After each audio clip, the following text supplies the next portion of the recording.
Welcome to सैनिक sir online classes. कैसे हैं आप सभी दोस्तों? उम्मीद करते हैं आप सभी अच्छे हैं। तो जैसा कि हम लोग पढ़ रहे हैं ट्रिग्नोमेट्री, आज ट्रिग्नोमेट्री का तीसरा लेक्चर है। हमने दो लेक्चर पढ़ा। पहले लेक्चर में हमने जाना ट्रिग्नोमेट्री के कुछ बेसिक फार्मूला के बारे में। दूसरे लेक्चर में हमने प्रश्नावली, पहली प्रश्नावली को पूरा सॉल्व किया, जिसमें से लास्ट क्वेश्चन बचा हुआ है, उसको हम आगे समझेंगे। ठीक है, तो आज का हमारा तीसरा लेक्चर है। आज हम लोग पढ़ने वाले हैं ट्रिग्नोमेट्रिक टेबल, जो कि बहुत ही इंपॉर्टेंट है, जिसको याद रखना बहुत ही जरूरी है। ठीक है, कहां से कैसे आया ये चीज जानने से जरूरी है, इसको याद रखना। ठीक है, तो ट्रिग्नोमेट्रिक टेबल समझने के लिए सबसे पहले हम थोड़ा सा कुछ समझेंगे उसके बारे में। तो ट्रिग्नोमेट्रिक टेबल इसको समझने के लिए सबसे पहले हम कुछ थोड़ा उसके बारे में समझेंगे, दो तीन ट्रायंगल के बारे में समझेंगे, फिर हम बात करेंगे। सबसे पहले तो हमको समझना पड़ेगा कि इक्विलेटरल ट्रायंगल क्या होता है। सबसे पहले हमको समझना है इक्विलेटरल ट्रायंगल के बारे में, जिसको कि बोला जाता है समबाहु त्रिभुज। इक्विलेटरल ट्रायंगल क्या होता है? एक ऐसा ट्रायंगल, हमने क्या बनाया यहाँ पे, एक ट्रायंगल एबीसी बनाया, ए बी सी।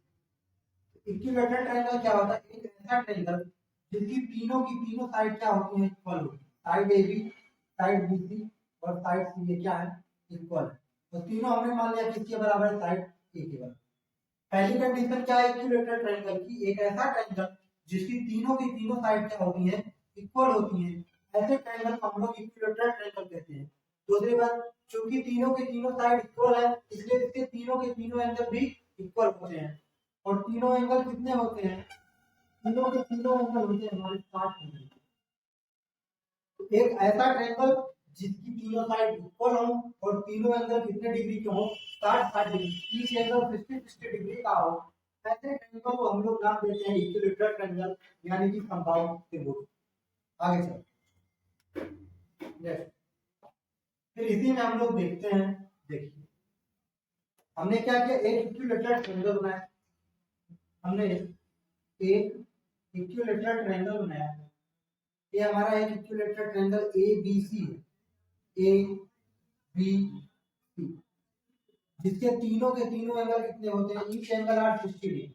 इसके सभी एंगल कितने डिग्री के होते हैं? 60 degree. A B 60 degree, A B 60 degree और ए बी क्या होता है? हमने क्या किया, इसका एल्टीट्यूड खींचा। एल्टीट्यूड का मतलब इसकी हाइट। हाइट क्या होगी कि हम इसके वर्टेक्स से अगर अपोजिट साइड पर परपेंडिकुलर डालते हैं, इसके वर्टेक्स से अपोजिट साइड पर क्या करेंगे? परपेंडिकुलर डालेंगे। ये क्या कहलाएगी? इस इक्विलेटरल ट्रायंगल की हाइट कहलाएगी। ये कितने डिग्री का होगा? 90 डिग्री। 90 डिग्री। और ये भी कितने डिग्री का होगा? 90 डिग्री। तो यहाँ पे हमको दो ट्रायंगल दिखाई दे रहे हैं, दो के दोनों ट्रायंगल एक जैसे हैं, दोनों एक दूसरे के कॉन्ग्रुएंट है। ठीक है, इसमें कोई भी, आगे देखते हैं। ये हमारा 60 डिग्री, ये 90 डिग्री। इस ट्रायंगल एबीडी की अगर बात करें, इस ट्रायंगल एबीडी की बात करें, तो हमारा ये वाला एंगल कितने डिग्री का होगा? 90 और 60 हो गया 150, तो बचा एंगल कितने डिग्री का? 30 डिग्री। 30 डिग्री। सिमिलरली इस एंगल की बात करें तो 90 और 60 50, बचाने वाला एंगल क्या है? 30 डिग्री। तो लाइन एडी एक ऐसी लाइन है, एडी क्या है? सबसे पहली बात तो लाइन जो एडी है हमारा क्या है? एल्टीट्यूड है। एडी क्या है? एल्टीट्यूड। एल्टीट्यूड यानी कि हाइट, यानी कि हाइट। और दूसरी बात, जो लाइन एडी है, एडी एक ऐसी लाइन है जो इस एंगल ए को दो इक्वल पार्ट में डिवाइड कर रही है। एंगल ए को क्या कर रही है? दो इक्वल पार्ट में 30-30 डिग्री में डिवाइड कर रही है। इसका मतलब यही लाइन एडी क्या है? यही लाइन एडी हमारा एंगल बाइसेक्टर भी है। यही लाइन एडी हमारा एंगल बाइसेक्टर भी है। क्योंकि इस एंगल के जो इक्वल पार्ट कर रही है, इसलिए ये लाइन एडी हमारा एंगल बाइसेक्टर भी होगा। हम जानते हैं जो ट्रायंगल होता है, ट्रायंगल की तीनों साइड क्या होती है? इक्वल होती है। हमने माना ए वाली साइड ए सेंटीमीटर है, ए वाली साइड भी ए सेंटीमीटर होगी, ए वाली पूरी की पूरी साइड भी क्या होगी? ए सेंटीमीटर होगी। ठीक है, यहाँ पे हमको दो ट्रायंगल दिखाई दे रहे हैं। एक तो ट्रायंगल दिखाई दे रहा है triangle A B D, triangle A B D, और दूसरा ट्रायंगल हमको दिखाई दे रहा है triangle A C D. Triangle A C D, दोनों के दोनों ट्रायंगल क्या है? कॉन्ग्रुएंट है। क्या है? कॉन्ग्रुएंट। क्यों? आरएचएस की प्रॉपर्टी से दोनों के दोनों ट्रायंगल क्या है? कॉन्ग्रुएंट है। क्योंकि दोनों के दोनों ट्रायंगल कॉन्ग्रुएंट है, इसलिए ट्रायंगल एबीडी में 30 डिग्री के सामने की साइड बीडी और इस ट्रायंगल में 30 डिग्री के सामने की साइड बीसी ये आपस में क्या होंगी, इक्वल होंगी। मतलब कि जो साइड बीडी है वो किसके बराबर होगा, डीसी के। इसका मतलब जो पॉइंट डी है वो क्या होगा, मिड पॉइंट होगा किसका, जो पॉइंट डी है ये हमारा क्या होगा, मिड पॉइंट होगा, मिड पॉइंट होगा किसका, साइड बीसी का। साइड बीसी का क्या होगा, मिड पॉइंट होगा। क्योंकि मिड पॉइंट से अपोजिट वर्टेक्स को मिलाने वाली लाइन क्या कहलाती है, मीडियन कहलाती है। इसलिए लाइन एडी क्या है, यही लाइन हमारी एडी क्या है, मीडियन भी है। लाइन एडी हमारी क्या है, मीडियन भी है, मीडियन भी है। क्योंकि ये क्या है, मिड पॉइंट से पास भी कर रही है और 90 डिग्री पर बाइसेक्ट भी कर रही है, इसलिए ये लाइन हमारी एडी क्या कहलाती है, यही लाइन एडी हमारी परपेंडिकुलर बाइसेक्टर भी है। यही लाइन एडी हमारी परपेंडिकुलर बाइसेक्टर भी है। तो यही लाइन एडी हमारी एल्टीट्यूड भी है, यही लाइन एडी हमारी एंगल बाइसेक्टर भी है, और यही लाइन एडी हमारा मीडियन भी है, और लाइन एडी यही हमारा परपेंडिकुलर बाइसेक्टर भी। अब देखिए, अब हम लोग एंगल का मान, हमको यहाँ पे ध्यान रखने वाली बात है, ए बीडी और डीसी आपस में क्या होते हैं, इक्वल होते हैं। जैसे ही हम लोग आइसोसेलेस ट्रायंगल में वर्टेक्स से अपोजिट साइड पर परपेंडिकुलर डालते हैं, जो अपोजिट साइड होता है वो दो इक्वल पार्ट में क्या होता है, डिवाइड हो जाता है। क्यों हुआ, क्योंकि दोनों के दोनों ट्रायंगल क्या हो गए, कॉन्ग्रुएंट हो गए आरएचएस की प्रॉपर्टी से, इसलिए ये दोनों साइड क्या हो गए, बराबर। अब इतनी सी बात अगर समझ में आई, अब हम लोग आगे चलते हैं, ट्रिग्नोमेट्रिक टेबल की तरफ बढ़ते हैं और सीखते हैं। चलिए देखिए, हमने क्या किया, फिर से एक ट्रायंगल बनाया, इक्विलैटरल ट्रायंगल बनाया, ए बी सी। हमको पता है कि इक्विलैटरल ट्रायंगल एक ऐसा ट्रायंगल होता है जिसकी तीनों की तीनों साइड क्या होती है, बराबर। ए सेंटीमीटर है, ए भी ए सेंटीमीटर है, और ए पूरी की पूरी साइड क्या है, ए सेंटीमीटर। ठीक है, तो हमने क्या किया, हमने जैसे इस वर्टेक्स ए से साइड बीसी पर परपेंडिकुलर डाला 90 डिग्री एडी, तो हमको पहली बात पता है कि जो बीडी होगा वो डीसी के क्या होगा, बराबर होगा। डी क्या होगा, बीसी का मिड पॉइंट होगा। अब चूंकि ये दोनों बराबर है, ये पूरी की पूरी लेंथ ए है, ए लेंथ आधी होगी कितना, a/2, और सिमिलरली ए वाली लेंथ भी क्या होगी, a/2। हमको पता है कि इक्विलैटरल ट्रायंगल की तीनों साइड बराबर होती है, और तीनों के तीनों एंगल कितने डिग्री होते हैं, 60-60। ए भी 60, ए भी 60, ए भी 60। हमने किया वर्टेक्स से क्या किया, एल्टीट्यूड डाला अपोजिट साइड पर, और हमको पता है कि यही लाइन एल्टीट्यूड भी होगी, और यही लाइन हमारा क्या होगी, एंगल बाइसेक्टर भी होगी, जो इस एंगल को दो इक्वल पार्ट में डिवाइड करेगी, कितने कितने डिग्री में, 30 डिग्री और 30 डिग्री। ठीक है, तो यहाँ से हमने देखा, हमको यहाँ पे दो राइट एंगल ट्रायंगल मिल गए। अब हमारा काम हो गया आसान। देखिए, हम किसी भी राइट एंगल ट्रायंगल को पकड़ते हैं, तो हमने पकड़ा क्या, ट्रायंगल एबीडी। हमने किसको पकड़ा, ट्रायंगल एबीडी। हमने यहाँ पे ट्रायंगल एबीडी को पकड़ा, ए बी डी, जिसमें एंगल बी तो 90 डिग्री है, ए वाला एंगल है 60 डिग्री, ए वाला एंगल है 30 डिग्री, ए वाला साइड है ए सेंटीमीटर, और ए वाला साइड है a/2 सेंटीमीटर। आप कहेंगे, देखिए, जहां भी हमको राइट एंगल ट्रायंगल दिखे, जहां भी हमको राइट एंगल ट्रायंगल दिखे, अगर हमको दो साइड दिया है, तीसरी साइड निकालनी है, तो उसके लिए हम क्या करते हैं, हम लोग पाइथागोरस थ्योरम अप्लाई कर सकते हैं। उसके लिए हम लोग क्या कर सकते हैं, पाइथागोरस थ्योरम अप्लाई कर सकते हैं। तो देखिए, पाइथागोरस थ्योरम क्या है, अगर हम बात करें इस एंगल 60 के लिए, इस एंगल 60 डिग्री के लिए, तो सामने वाली साइड जो AB होगी, ये हमारी क्या होगी, परपेंडिकुलर P। इसको हमने नाम दिया परपेंडिकुलर। 90 डिग्री के सामने हमेशा क्या फिक्स होता है, हाइपोटेनियस। ये हमारा क्या है, हाइपोटेनियस। ठीक है, बाकी बची थर्ड साइड हमारी क्या कह रहा है कि बेस। ये हमारी साइड जो है बेस। तो हमको तीसरी साइड निकालने के लिए हम यहाँ पे क्या अप्लाई करेंगे, पाइथागोरस थ्योरम अप्लाई करेंगे। तो पाइथागोरस थ्योरम यही कहता है कि जो हाइपोटेनियस का स्क्वायर होता है, बाकी अदर दो साइड के स्क्वायर के सम के इक्वल होता है। तो हाइपोटेनियस यहाँ पे ए है, ए का स्क्वायर कर दीजिए, बराबर परपेंडिकुलर हमको निकालना है, पी का स्क्वायर प्लस बेस हमको दिया गया ए बटे 2 का स्क्वायर करेंगे तो ए स्क्वायर बटे 4, ए स्क्वायर बटे 4। यहाँ से हमको परपेंडिकुलर चाहिए तो ये चीज जब इधर आएगी तो माइनस होगी, ए स्क्वायर माइनस ए स्क्वायर बटे 2 बराबर पी स्क्वायर। यहाँ से जब इसको सॉल्व करेंगे तो आएगा 3a स्क्वायर बटे 4 बराबर पी स्क्वायर।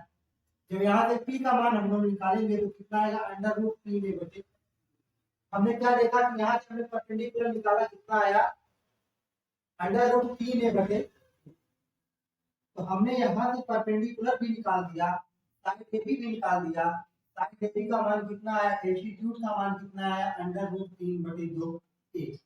डायरेक्ट आप याद भी रख सकते हैं कि अगर किसी भी आइसोसेलेस किसी भी समबाहु त्रिभुज की जो साइड है अगर ए है, किसी भी समबाहु त्रिभुज की साइड ए है तो उसका जो एल्टीट्यूड होगा, जो हाइट होगा, तो डायरेक्ट आप याद रख सकते हैं कि अंडर रूट 3/2 ए होगा, अंडर रूट 3/2 ए होगा।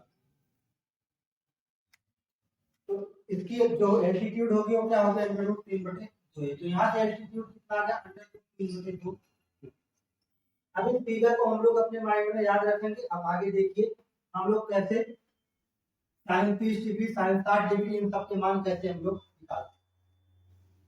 हमने देखा ये हमारा ट्रायंगल है A B D, A angle 60 degree था, ए वाला एंगल था 30 डिग्री, ए वाला एंगल था 90 डिग्री। हमको ए साइड दिया था ए सेंटीमीटर, ए साइड दिया था ए बटे 2 सेंटीमीटर, हमने ए वाली साइड निकाली थी अंडर रूट 3 बटे 2 सेंटीमीटर।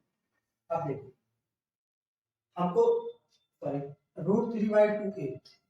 अब यहाँ से अगर बात करें साइन 60 डिग्री, अगर हम यहाँ से साइन 60 का मान निकालना चाहें, साइन थीटा होता है परपेंडिकुलर अपन हाइपोटेन्यूज, तो साइन 60 के लिए सामने वाली साइड क्या कहलाएगी, परपेंडिकुलर।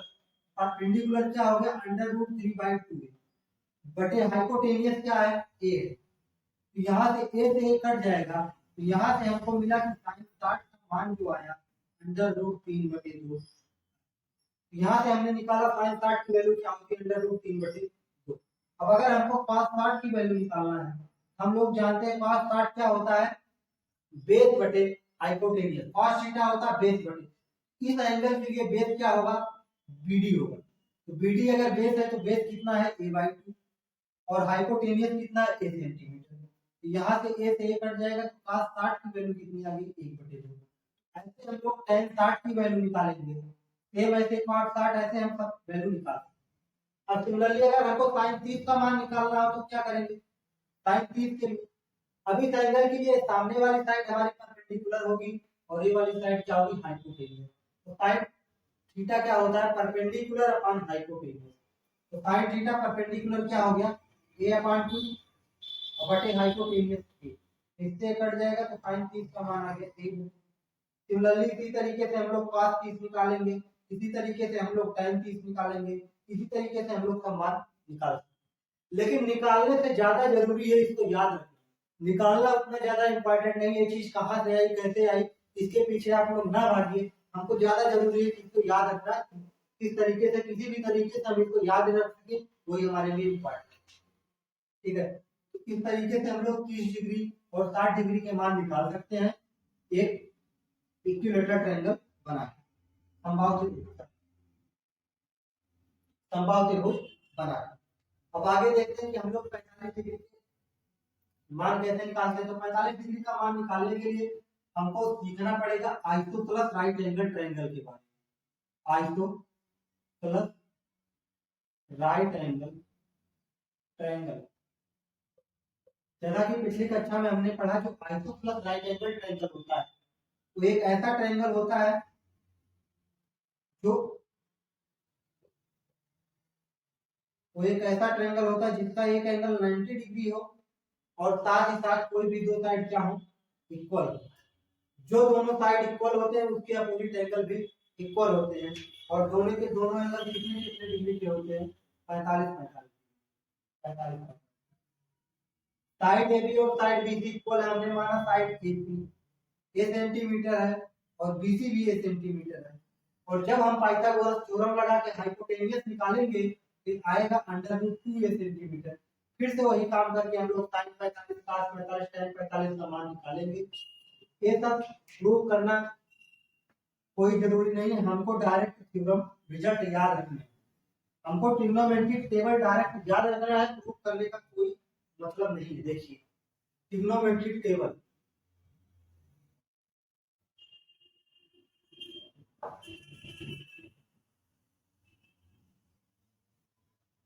ट्रिग्नोमेट्रिक टेबल सबसे पहले 0 डिग्री, 30 डिग्री, 45 डिग्री, 60 डिग्री और 90 डिग्री का मान हमको याद रखना। यहाँ पे एंगल, यहाँ पे साइन, यहाँ पे कॉस, यहाँ पे टेन, फिर आगे साइन। साइन 0 डिग्री का जो मान होता है वो क्या होता है, 0। साइन 0 डिग्री का मान होता है 0। साइन 30 डिग्री का मान होता है 1/2, 1/2। साइन 45 का मान होता है 1/√2। साइन 60 का मान होता है √3/2 और साइन 90 का मान होता है। ये चीजें कहाँ से आई, कैसे आई, इंपॉर्टेंट ये नहीं है, सबसे ज्यादा इंपॉर्टेंट है किसी तरीके से इसको याद रखें। ठीक है, देखिए अगर इसको हम लोग याद रखना चाहें तो हम लोग किस तरीके से याद रख सकते हैं। अगर इसी को याद रखना तो इसको एक और तरीका है याद रखने के लिए। देखिए यहाँ पे लिखेंगे 0, 1, 2, 3 और 4। सबको क्या करेंगे, 4 से करेंगे डिवाइड। 4 से क्या करेंगे, डिवाइड। 4 से डिवाइड करने के बाद क्या करेंगे, यहाँ पे सबका स्क्वायर रूट ले लेंगे। स्क्वायर रूट लेंगे जब, तब यहाँ से सॉल्व करने पर वही चीजें आएंगी। लेकिन ऐसा करने का कोई मतलब नहीं, ऐसा करने का कोई मतलब नहीं। आपको डायरेक्ट चीजें याद रखनी चाहिए, आपको डायरेक्ट चीजें पता होनी चाहिए, डायरेक्ट आपको याद रखना है चीजें। देखिए डायरेक्ट आपको याद रखना है, याद करने का तरीका, साइन 0 का मान 0 होता है। Sine 30 degree 1/2, sine 45 degree 1/√2, cos 60 degree √3/2, sine 90 degree. अब जब हमको cos का मान लिखना है तो हमको क्या करना है, जस्ट इसका उल्टा लिखते चले जाना। जैसे cos 0 क्या हो गया 1, cos 30 क्या हो गया √3/2, cos 45 क्या होगा सेम ही रहेगा 1/√2, cos 60 क्या हो जाएगा, ये वाली चीज यहाँ पे आ जाएगी 1/2। फिर उसके बाद cos 90 क्या हो जाएगा 0। साइन का हमको पता है, cos का जस्ट उसका उल्टा लिखते हैं। आते हैं tan का। हम लोग जानते हैं कि tan थीटा का हमने एक फार्मूला पढ़ा था कि tan थीटा बराबर होता है sin थीटा बटे cos थीटा। अगर हम sin थीटा को cos थीटा से भाग दें तो हमको क्या मिलेगा, tan थीटा। तो sin 0, अगर हम बात करें tan 0 की, तो tan 0 हमको कैसे मिलेगा, tan 0 डिग्री निकालने के लिए हमको sin 0 डिग्री से cos 0 डिग्री को, sin 0 से cos 0 क्या करेंगे, इसको डिवाइड कर लेंगे। तो 0 को जब 1 से डिवाइड करेंगे तो क्या आएगा 0 है। फिर उसके बाद tan 30 के लिए जब इसको डिवाइड करेंगे तो कितना आएगा 1/√3। इसको जब डिवाइड करेंगे तो 1 आएगा, इसको डिवाइड करेंगे तो √3 आएगा, इसको डिवाइड करेंगे तो 1/0 को जब डिवाइड करेंगे तो आता है इनफाइनाइट। क्या आता है, इनफाइनाइट। इनफाइनाइट क्यों आता है इसको हम भी आगे सीखेंगे। ठीक है, तो हमने देखा साइन का मान, cos का मान, tan का मान। बाकी बचे 3 हमारे बचे हैं, cot, बचा है sec और बचा है cosec। हम लोग जानते हैं कि tan और cot एक दूसरे के उल्टे होते हैं। अगर tan का मान 0 है, tan 0 का मान 0 तो cot क्या होगा 1/0 और 1/0 क्या होगा इनफाइनाइट। cot 0 क्या हो जाएगा इनफाइनाइट। अब cot 30 क्या होगा, tan 30 का उल्टा। अगर tan 30 1/√3 है, cot 30 क्या होगा, जस्ट इसका उल्टा √3। cot 45 क्या होगा, एक का उल्टा एक ही होगा। cot 60 √3 का उल्टा 1/√3। सिमिलरली cot 90 जो होगा हमारा 0। sec थीटा क्या आएगा, cos थीटा का जस्ट उल्टा, 1 का उल्टा 1 ही होगा। 30 डिग्री जस्ट उल्टा 2/√3। 45 क्या होगा, 1/√2 का उल्टा √2 हो जाएगा। 1/2 का उल्टा 2 हो जाएगा और 1/0 क्या हो जाएगा, अनडिफाइंड यानी कि इनफाइनाइट। कोसेक थीटा क्या होगा, साइन थीटा का उल्टा 1/0 इनफाइनाइट। इसका 3 का उल्टा 1/2 का उल्टा 2 हो जाएगा। सिमिलरली इसका उल्टा क्या होगा, √2। इसका उल्टा हो जाएगा 2/√3 और इसका उल्टा हो जाएगा। तो इस चीज को आपको डायरेक्ट याद रखना है। आप किस तरीके से याद रख सकते हैं कि आपके ऊपर डिपेंड करता है, लेकिन इन सब चीजों को हमको याद रखना है। चीजें यहाँ पे इनफाइनाइट कब आती है, इसको हम थोड़ा सा देखते हैं। यहाँ पे इनफाइनाइट जो चीजें आ रही है वो कब आ रही है, उसको हम लोग देखते हैं। और यहीं पे एक चीज हम लोग और समझेंगे कि जो साइन थीटा और कॉस थीटा है, साइन थीटा आप देखेंगे जैसे जैसे एंगल बढ़ता जा रहा है, जैसे जैसे हमारा एंगल बढ़ता जा रहा है, वैसे वैसे जो साइन थीटा का मान हो क्या होता है, धीरे धीरे बढ़ता जाता है। मतलब कि अगर एंगल जो थीटा है अगर वो इंक्रीज कर रहा है तो साइन का मान भी क्या करेगा, इंक्रीज। मतलब कि एंगल के बढ़ने के साथ साथ साइन थीटा का मान क्या हो रहा है, बढ़ रहा है। और कॉस में क्या हो रहा है कि जैसे जैसे एंगल हमारा बढ़ रहा है वैसे वैसे कॉस थीटा का मान क्या हो रहा है, डिक्रीज हो रहा है। यहाँ पे हम देखेंगे कि थीटा का मान जैसे ही इंक्रीज होगा वहां पे कॉस थीटा का मान क्या होने लगेगा, इंक्रीज होने लगेगा। ये कंडीशन कब सही है, ये कंडीशन हमारा तभी सही होगा जब थीटा का जो मान है 0 डिग्री से लेके 90 डिग्री के बीच में। थीटा जब 0 डिग्री से 90 डिग्री के बीच में हो तब हमारा एक कंडीशन सही होता है। लेकिन अगर थीटा हमारा 0 से 45 के बीच में हो तब क्या होगा, अगर थीटा की वैल्यू जो है 0 डिग्री से 45 डिग्री के बीच में हो तब क्या कंडीशन होगी। तो यहाँ पे देखिए जैसे जैसे हम लोग 0 से 45 के बीच में अगर बात करें, जैसे जैसे साइन में 0 से 45 की तरफ हम लोग बढ़ रहे हैं तो साइन थीटा का मान क्या हो रहा है, घट रहा है, जबकि कॉस थीटा का मान क्या हो रहा है, बढ़ रहा है। तो 0 से 45 के बीच में कॉस थीटा क्या होता है, बड़ा होता है, किससे, साइन। तो ये हमारा ट्रिग्नोमेट्रिक टेबल है जिसको कि याद रखना है। ट्रिग्नोमेट्रिक टेबल, साइन 0 डिग्री का मान 0, 30 डिग्री का मान 1/2, 45 का मान 1/√2, 60 डिग्री √3/2, 90 डिग्री 1। अब cos के लिए क्या करना है, जस्ट उसका रेसिप्रोकल, जस्ट उल्टा लिखते चले जाना। अब tan के लिए क्या करना है, हमको पता है कि tan थीटा बराबर होता है sin थीटा बटे cos थीटा। बस sin को cos से भाग देंगे तो हमको सीधा tan का रिजल्ट मिल जाएगा। काट के लिए हमको पता है कि tan का उल्टा क्या होता है, जैसे उल्टा करते चले जाना है। ठीक, cos का उल्टा sec होता है और cosec sin का उल्टा cosec। चीजें यहाँ पे इनफाइनाइट कब आ रही है उसको हम लोग थोड़ा सा समझ लें।